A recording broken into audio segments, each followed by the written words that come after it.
बाहेरून थकून आलं की स्वयंपाक करायचा अगदी कंटाळा येतो, तर त्यावेळेस असं झटपट होणारा मसाले भात मी करत असते. तर नमस्कार, मी स्वप्ना वायकर, वायकर्स किचनमध्ये तुमच्या सगळ्यांचे मनापासून स्वागत करते. तर बघा, 2 वाटी साधारण तांदूळ घेतला आहे, 2 बारीक वाट्या स्वच्छ धुवून घेतला आहे. कांदा, टोमॅटो, अद्रक, लसूण आणि तेजपत्ता घेतलेला आहे. फ्लॉवर, बटाटा आणि मटार घेतलेला आहे. तांदूळ 2 वाटी घेतला आहे, तर 1 वाटीभर भाज्या घेतलेल्या आहेत मी. आणि सोयाबीन साधारण गरम पाण्यामध्ये एक 10 मिनिट फक्त भिजवलेत, खूप जास्त वेळ पण नाही. तर बघा, डायरेक्ट कुकरमध्ये आपल्याला मसाले भात टाकायचा आहे. तेल टाकायचं आहे, मोहरी जिरे टाकून घ्यायचं आहे. कांदा, तेजपत्ता टाकायचा आहे, व्यवस्थित असं परतून घ्यायचं आहे.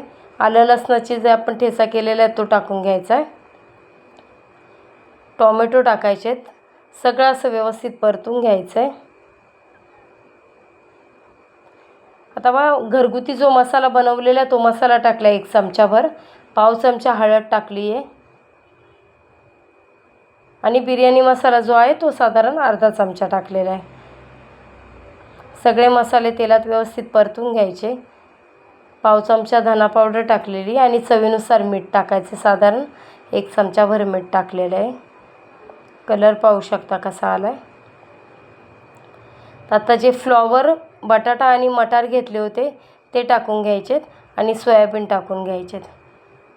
भाज्यांचं प्रमाण आहे ना, हे साधारण भात शिजल्यानंतर त्याच्या अर्ध्याला थोडंसं कमी असावं, अशा पद्धतीने भाज्यांचं प्रमाण घ्यायचं, जसं आपल्याला आवडेल तसं.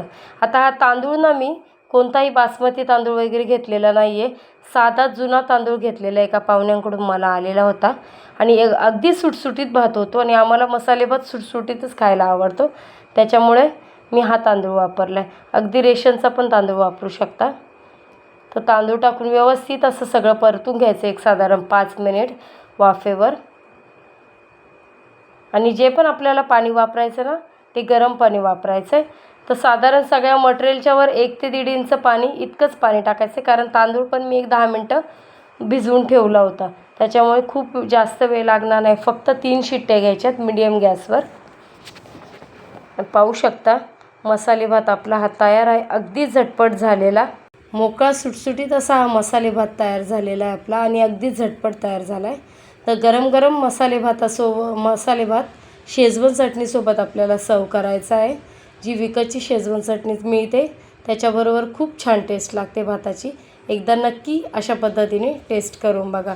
तर रेसिपी आवडल्यास लाईक, शेअर, सबस्क्राईब करा आणि तुमचे छान छान कमेंट्स पण करा. थँक्यू.